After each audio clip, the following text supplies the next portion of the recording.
Alors on revient sur le bloc qu'on n'a jamais quitté. J'ai remonté la pieuvre d'eau.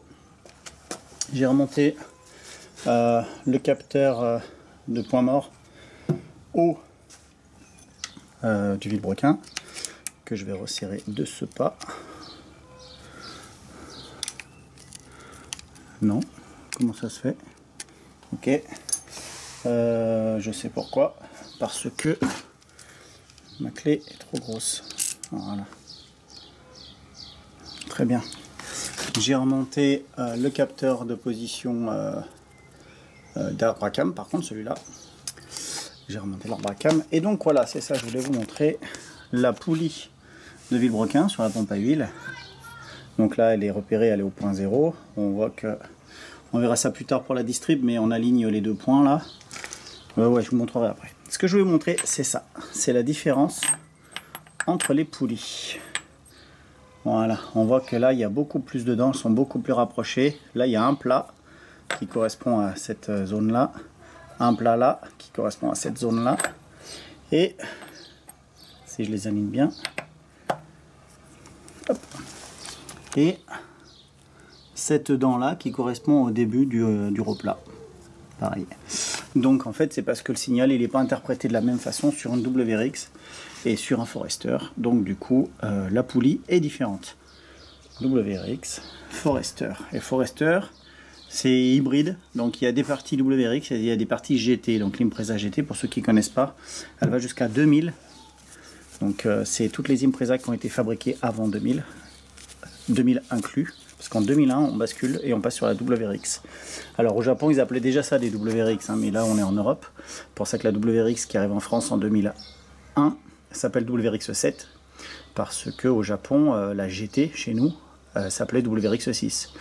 Donc les versions un peu plus poussées, un peu plus élaborées, s'appelaient STI, pardon. Donc la GT japonaise, c'est la STI 6, celle d'avant c'est la STI 5, etc. etc. Et bizarrement, en France, en Europe même, la STI 7 n'a pas existé en 2001. Elle arrive en 2002. Et uniquement en 2002. Parce qu'en 2003, on passe à la STI et WRX 8. Voilà pour la petite histoire de Subaru, pour ceux que ça intéresse. Donc là, je vais remonter la dernière poulie qui est là-bas. Ici, je vois même pas ce que je montre. Tac, tac, ouais, voilà, elle est là. Donc elle va aller ici. Et puis j'ai retrouvé une vis d'origine pour le galet qui va ici, là. Parce que ça, c'est du 13 et ça me plaît pas. Je sais pas pourquoi c'est du 13 d'ailleurs. C'est très très bizarre. Donc je vais la virer et je vais mettre une vraie. Voilà. Donc on va remonter ça et puis après on fera le calage de la distrib. Et ce sera bien déjà, on sera pas mal, on pourra avancer. Voilà, donc on a une belle distribution, toute neuve. Alors comment ça marche? On va regarder ça. C'est très facile. Donc comme on peut voir ici, la croix, elle est marquée. Là aussi, la poulie, elle est marquée. Et j'ai également un repère sur le cache en plastique. Le 2, quant à lui, je ne sais pas si on voit là, voilà, il s'aligne avec la poulie du dessous, qui elle a un repère ici, qui s'aligne avec celui du cache. Mais on retrouve encore notre trait sur la courroie. Donc ça, c'est bonheur. On remonte bien entendu tous les galets lisses, tous les galets en rouleur, galets lisses, galets crantés. Ensuite, on a vu tout à l'heure que la poulie de vilebrequin, elle était repérée par rapport à la pompe à huile, mais également sur la courroie. Donc il y a des petits pointillés. D'accord, donc ça permet de faire le calage au niveau de la poulie de vilebrequin. Ça, c'est un guide. Alors il faut bien s'assurer. Alors là, c'est un bonheur hein, quand on travaille comme ça parce qu'on est vraiment en face. Et si je fais un petit gros plan, on voit que il y a un bon gap ici, tout le tour. Donc là, on est bien. On n'a pas de risque que la courroie vienne frotter au guide. Parce que, moi j'en ai déjà vu, grand préparateur français, professionnel, avec pignon sur rue et tout le bazar, qui te remonte ça à l'arrache, ça vient frotter. Après, on a la moitié de la courroie qui est toute frottée. Et on, ah, mais dis donc, c'est pas solide, hein, les courroies de Subaru. Ouais, non, c'est surtout le mec qui l'a monté qui est pas solide. Ensuite, la fameuse poulie métallique. On retrouve notre marque, on retrouve la fente sur le petit cache et toujours notre repère. Les deux traits qui s'alignent avec les deux traits, le petit trait qui s'aligne. Et on retrouve encore une fois notre trait sur la courroie. Alors après on va me dire ouais mais il n'y a peut-être pas le même espace entre les pointillés qui sont là et puis le tiret qu'il y a là. Hop là. Par rapport au pointillé et au tiret qu'il y a là-haut. Bah oui, c'est sûr qu'il n'y a pas la même distance entre les deux. Alors du coup la courroie on peut la mettre à l'envers. Bah non, parce que quand on est un peu intelligent, on repère l'écriture. Il faut que l'écriture elle soit lisible. Si elle est à l'envers, ben on sait qu'on a travaillé à l'envers, tout simplement. Donc une fois qu'on a fait tout ça, qu'on l'a mis en place, on remonte le galet tendeur. Le dernier petit galet en rouleur, alors lui il a été rajouté sur les dernières générations, parce qu'au début il n'y en a pas. Et parce que le galet en rouleur il est un petit peu différent. Le galet tendeur, pardon, il est un petit peu différent. Donc là on a affaire à un petit tendeur hydraulique. Donc on voit que là il y a une goupille, je sais pas si on la voit. Et le but du jeu, une fois que tout est en place et que tout est serré, c'est de l'enlever. Et là, petit à petit, en tournant, et ben il y a un doigt là qui est qui baigne dans l'huile avec un ressort qui va pousser vers le haut, donc qui va forcer le galet à descendre et qui va maintenir une tension constante. Et l'avantage, c'est que on n'a pas besoin d'y toucher. Il n'y a pas de réglage particulier à faire, c'est le bonheur. C'est vraiment top. Donc pour ça, j'adore Subaru. Maintenant, ce qu'on va voir, je vais prendre une petite rallonge que j'ai laissée, je ne sais pas où, que j'ai rangée. Bah, elle est là. Hop, voilà, elle était rangée à sa place. Et ce qu'on va faire, c'est qu'on va regarder un petit peu le fonctionnement du galet ici. Je vais juste le mettre un tout petit peu en tension. Je sais pas si on a bien vu, mais là, elle est descendue. Voilà. Donc là, elle est bien tendue, il n'y a pas de problème. Et on voit que le trou de la goupille, il n'est plus avec le trou du pion. Donc on sait qu'il a bougé. Et quand on en est là, moi ce que je fais, je vais aller prendre la vis qui va bien.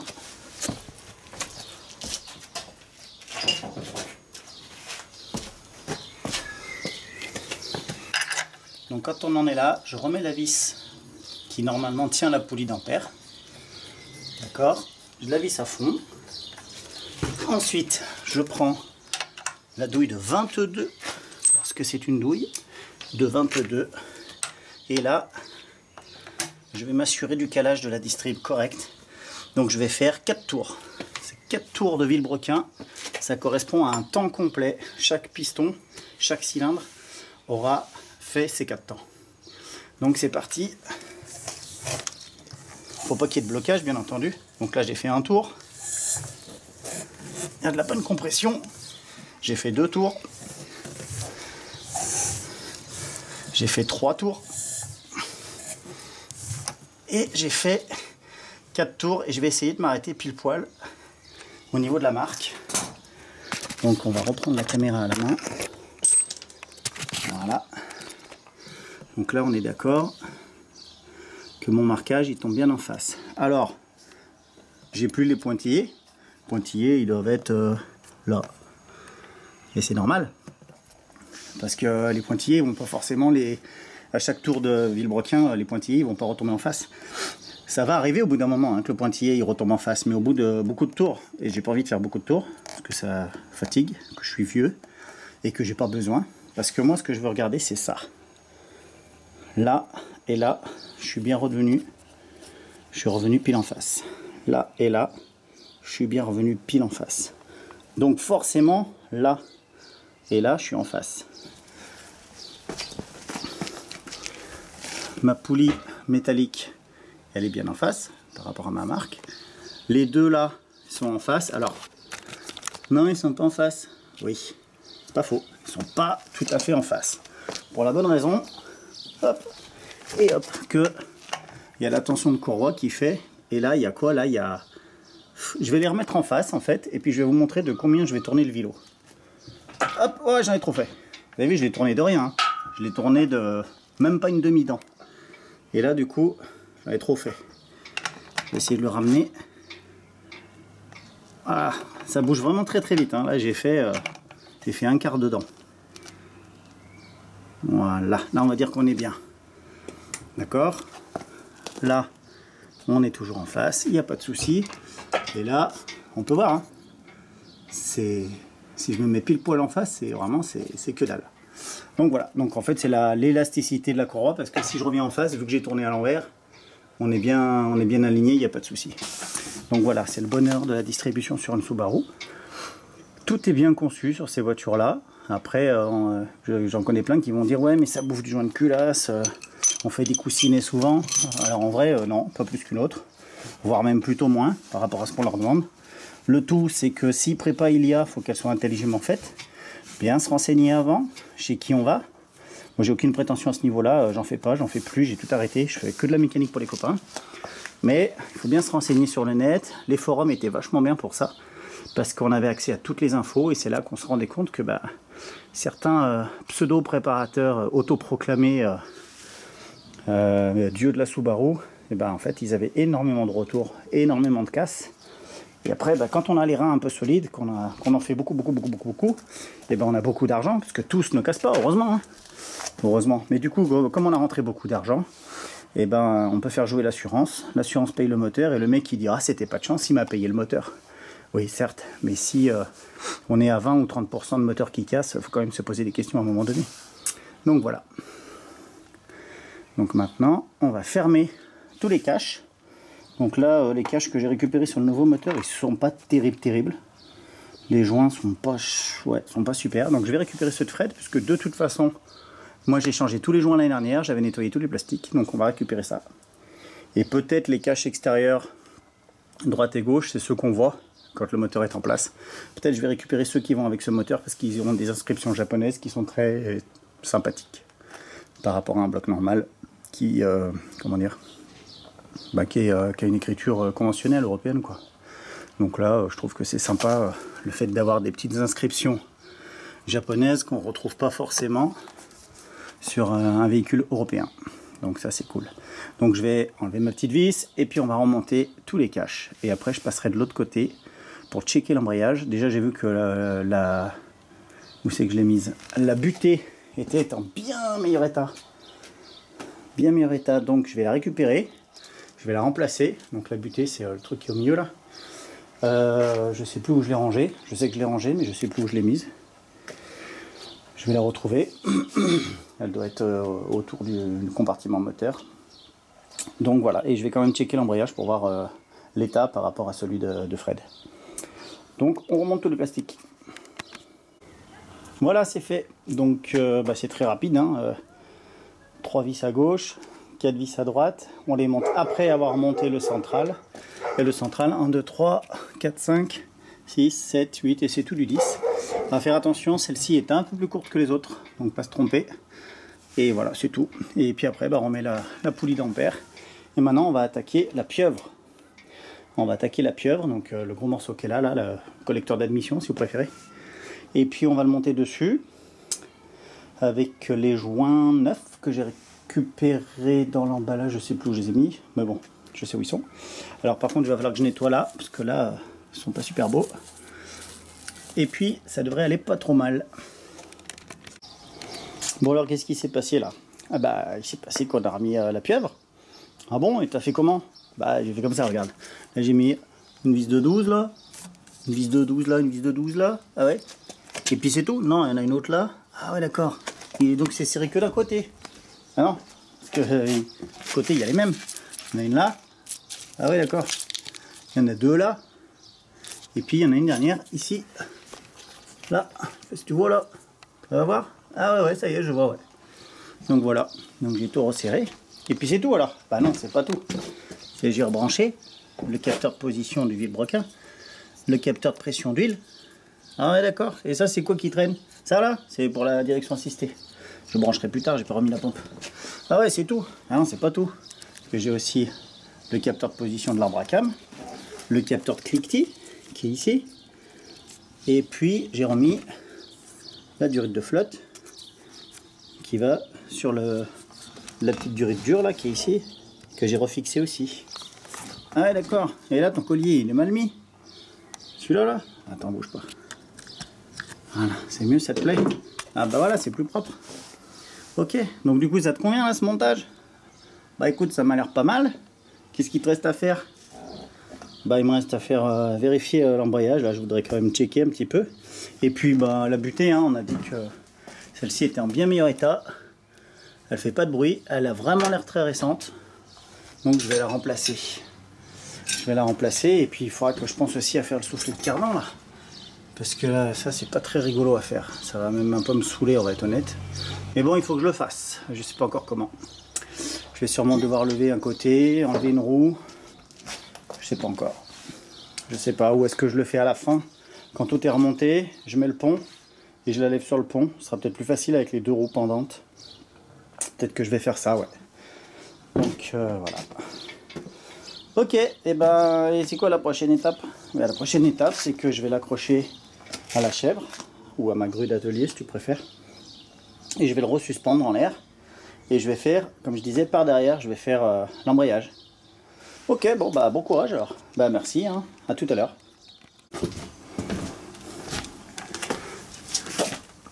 Alors, on est passé de l'autre côté. J'ai relevé le moteur. Et donc là, j'ai ausculté les volants moteurs et les volants moteurs et les embrayages. Et il se trouve que l'embrayage que j'avais monté l'année dernière est en meilleur état. Le mécanisme aussi. Par contre, le volant moteur qui était d'origine, qui avait 300 000, ben, celui-ci est en meilleur état. Il a beaucoup moins de kilomètres, il est en meilleur état, donc je l'ai gardé. Donc j'ai remonté l'embrayage dessus. Et en fait, je me suis dit que j'allais vous montrer une petite astuce. Donc vous savez, je pense qu'il faut un centreur d'embrayage pour le remonter, pour éviter qu'il soit décalé dans son logement, parce qu'une fois qu'il est sur la plaque de friction et qu'il est en appui, c'est mort, on ne bouge plus, hein, c'est pas possible, hein, c'est pas la peine d'essayer. Donc il faut que les dents de l'embrayage, du disque d'embrayage, soient centrées avec le petit roulement qu'on voit au fond. Je sais pas si on le voit, voilà, on le voit. Donc il faut qu'il soit vraiment bien centré. Donc normalement il faut un centreur d'embrayage. Donc j'en ai un. Et en fait je me suis dit, je vais faire comme je faisais au début. Quand j'ai commencé, parce que j'en avais pas, je n'avais pas forcément les moyens d'en acheter un, même si maintenant ça vaut plus rien du tout, mais à l'époque on n'en trouvait pas facilement. Donc la petite combine douille de 8, petite douille de 8 en carré 1 quart, avec un adaptateur 1 demi 1 quart, c'est du Facom. La douille c'est pas du Facom, mais de toute façon une douille de 8 c'est une douille de 8, hein, je pense qu'elles ont toutes le même diamètre extérieur. Et en fait, eh ben, il se trouve que comment ça s'appelle, la douille de 8, elle fait pile poil le diamètre du roulement, le diamètre intérieur du roulement, et ma rallonge, et ben pareil, elle fait quasiment le diamètre de mes cannelures intérieures. Donc du coup, c'est bien centré. Je sais que ça fonctionne parce que je l'ai déjà fait il y a longtemps, quand j'avais pas encore de centreur, comme je disais. Tant et c'est bien que c'est pour ça que je me permets de le faire et de vous montrer une petite combine quoi, pour ceux qui n'ont pas forcément les moyens et qui veulent se lancer dans un embrayage. Et de temps en temps, je crois que selon les fournisseurs, ils envoient le centreur avec, ou alors c'est une option, il faut le prendre en plus et c'est un tout petit peu plus cher. Mais voilà, une petite combine gratuite, hein, ça fait toujours plaisir. Donc voilà. Maintenant, il me reste, je regarde le moteur en même temps, il me reste à le remettre dedans. Hein. Ah non. Pas du tout. Le collecteur d'échappement. Donc je vais remonter le collecteur d'échappement. Donc je vais monter le moteur un petit peu plus haut, vers la hauteur. Je vais remettre le collecteur d'échappement. J'ai des joints neufs. Hop. On va se rendre vers la boîte. Le rangement. Hop là. Voilà. Donc là, de ce côté-là, j'ai des joints. Alors là, j'ai des joints qui sont cerclés, qui vont très bien faire l'affaire. Je ne sais même pas ce que je montre, voilà. Et sinon, j'ai des joints qui sont tout neufs. Et ça, je crois que c'est pour une ligne complète, donc je vais peut-être les garder, ceux-là. Vu que là, j'ai juste les joints, ça va le faire. Donc je vais monter ça. On va les mettre directement sur la... Hop, je referme le tiroir. Je vais les remonter directement sur le collecteur, sur les culasses, donc en dessous. Hop. C'est ici que ça va se passer. Voilà, je vais nettoyer quand même les portées. Hein. Et puis on sera pas mal. Je pense qu'après, on sera à deux doigts de remettre le moteur dedans. Sachant que, à mon avis, je vais monter le turbo. Je pense pas qu'il va me gêner. Non, je pense pas qu'il va me gêner. Parce que de toute façon, je l'ai sorti avec le turbo. Donc, je vais remonter le turbo, sauf que, surprise, on va pas remonter ce turbo-là. Ce turbo-là, c'est un TF035, aussi appelé TD35, TD035, tout ce que vous voulez. C'est un turbo d'origine de Forester. Ça vaut un petit peu de sous. Ça vaut un petit peu de sous, donc l'idée c'est de récupérer des sous dans le sens où moi j'ai ceci. Non, pas ceci. J'ai...